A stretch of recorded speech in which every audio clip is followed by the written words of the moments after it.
So again today I am here with a micro topic. And what was that topic? Before starting Anglo-Mysore struggle, उससे पहले हम लोगों को ये देख लेना चाहिए कि मैसूर में एंग्लो मैसूर स्ट्रगल से पहले क्या व्यवस्था थी.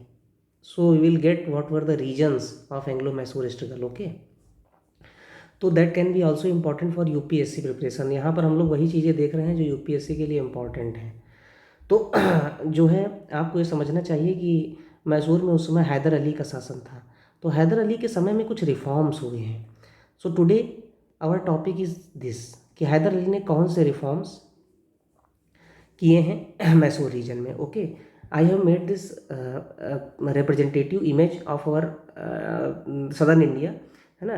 तो यहाँ पर जो है ये कर्नाटका है. Okay, this is Travancore, this is Mysore, this is Hyderabad, this is Maratha. Okay, so this is the representative image. आप इजीली समझ सकते हैं कि कौन कहाँ पर सिचुएटेड है. ओके, तो हैदर अली जो था उसके बारे में अगर हम बात करें तो हैदर अली पहले हैदराबाद में था. ही वॉज सर्विंग मुजफ्फर जंग in his army and he was also helping in account section. Okay, तो वहाँ से उसको काफ़ी सारा एक्सपीरियंस मुजफ्फर जंग के साथ मिल गया था जिसके साथ फ्रेंच थे. ओके, फिर बाद में क्या हुआ कि जो हैदर अली मैसूर आ गया था. ओके, हैदर अली के अगर हम जन्म स्थान की बात करें तो that was KGF in Karnataka. Kolar gold fields में ही उसका गांव था. ओके, तो हैदर अली मुजफ्फर जंग के हारने के बाद जब नासिर जंग मुजफ्फर जंग बाद में मारा गया था तो हैदर अली वहाँ से चला आया था मैसूर. मैसूर में पहले उसने एक छोटे पदाधिकारी के रूप में काम किया. After some time in 1766 he became सर्वाधिकारी इन मैसूर. मैसूर में भी मराठाओं की तरह व्यवस्था थी कि छत्रपति दूसरा होता था और डेली जो कामकाज होते थे उनको पेशवा संभालता था. उसी प्रकार मैसूर में भी राजा जो थे, जो किंग्स थे, वो वोडियार डायनेस्टी के थे. Okay, if I talk about Wodeyar dynasty, हुआ क्या था कि बैटल ऑफ तालीकोटा हुआ था 16th सेंचुरी में. तो बैटल ऑफ तालीकोटा में विजयनगर एम्पायर ख़त्म हो गया था और बहुत सारे छोटे छोटे राज्य बन गए थे.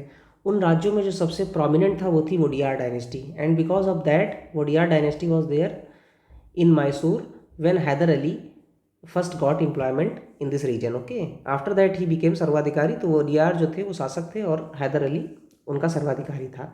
तो during this period Hyder Ali took some reformative measures. आज हम लोग उन्हीं को देखने जा रहे हैं. So what are the reformative measures? सबसे पहले अगर हम बात करें तो revenue collection. What Hyder Ali did? First thing he did that he ended mansabdars, he ended जागीरदार्स. Why?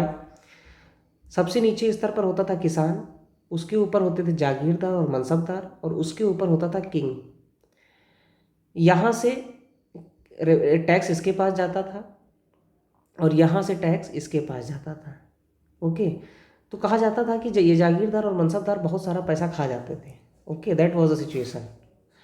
ये दो, एक तो करप्शन होता था और दूसरा ये इनके पास ये बहाना रहता था क्योंकि ये लोग आर्मी मेंटेन करते थे, तो इस वजह से भी ये पैसा बहुत सारा बीच में ले लेते थे. तो राजा के पास बहुत कम टैक्स पहुंचता था. तो इसने मनसबदार और जागीरदार को ख़त्म कर दिया. तो किया क्या इसने? इसने क्या किया कि किंग बनाया, राजा था, उसके साथ साथ कुछ ऑफिशियल्स जोड़ दिए उसके नीचे. ओके, ऑफिशियल जोड़ दिए और ये ऑफिशियल्स डायरेक्ट अब जाएंगे किसानों के पास और डायरेक्ट टैक्स वसूलेंगे. इन लोगों को मिलेगी salary. They don't have to manage anything else. ये आप केवल रेवेन्यू कलेक्शन का काम करिए. तो they will be more efficient than the zamindar and mansabdars. Okay, तो रेवेन्यू कलेक्शन में काफ़ी इंक्रीज देखी जाती थी. इसके अलावा रेवेन्यू कलेक्शन सिस्टम में उसने जो रेवेन्यू डिसाइड किया था वो सॉइल और लैंड की क्वालिटी और मेजरमेंट करने के बाद डिसाइड किया गया था रेवेन्यू. तो जहाँ पर सॉइल अच्छी है वहाँ पर ज़्यादा रेवेन्यू कलेक्ट किया जाएगा, जहाँ पर ख़राब है वहाँ पर कम रेवेन्यू कलेक्ट किया जाएगा. तो इससे समाज में भी पीजेंट्स भी हैप्पी रहेंगे and the state will be able to earn a lot of money. So this was the positive reform done by Hyder Ali. Okay, now other he what military reforms he does. अब चूंकि आप यहाँ पर देख सकते हैं कि जमींदार और मनसबदार तो हो चुके हैं ख़त्म. अब आर्मी कौन मेंटेन करेगा? तो ही also did the same thing which he did with revenue collection system. उसने राजा रखा, उसके नीचे ऑफिशियल्स रख दिए, उसके नीचे रख दिए रेजिमेंट्स। ओके, इन्हीं रेजिमेंट्स को क्या कहा जाता था? रिसाला। तो इस सिस्टम को कहा जाता था रिसाला system.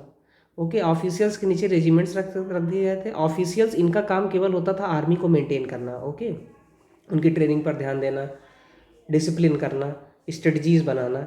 Okay, so they were also more efficient. So this was also the positive change. इसके अलावा what he did, he used Mysorean rockets first time. These were long range rockets for that time, मतलब 2-3 kilometre तक ये rockets मार कर सकते थे। सबसे पहले आप बैटल ऑफ पोलिलुरु जो था उसमें, बैटल ऑफ पोलिलुरु 1780, सबसे पहले इस युद्ध में मैसूरियन रॉकेट्स का इस्तेमाल किया गया था। तो हैदर अली ने इसके इन्वेंशन में मदद की होगी, है ना, मदद की थी। And because of that these rockets were developed and they were being used. Okay, if I talk about other reforms, he was as you know that the Britishers were coming to India. Okay, and they were setting factory here. They were purchasing uh, they were purchasing mall from, they were purchasing a lot of things from here and they were selling in Europe.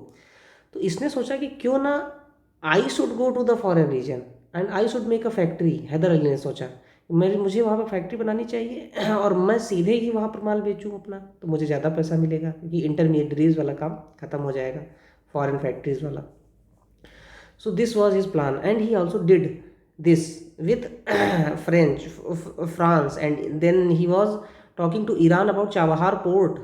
Okay, he was thinking to set up his factory there. Okay, तो black pepper और जो silk थी इसकी factories वो स्थापित करना चाहता था। इसके अलावा ही also worked for irrigation system, क्योंकि आप जानते हो कि जो कर्नाटका का रीजन है that's a plateau region. Okay, तो प्लेटू रीजन में पानी रुकता नहीं है, गिरा और बह गया, it doesn't percolate inside. So so irrigation system is very important for that. So he did well with the irrigation system. Okay, because of that the produce will increase, farm produce will increase, and because of that revenue will increase. So under his administration it was said that the Mysore became very powerful. Okay, one more thing he did, he also established diplomatic relations with foreign countries.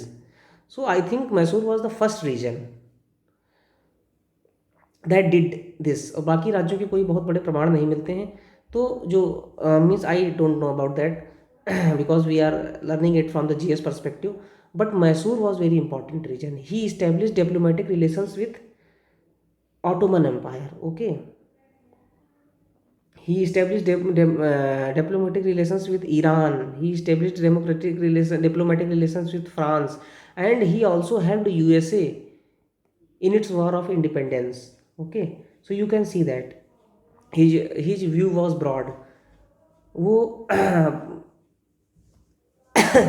okay, so I think that is quite enough for today.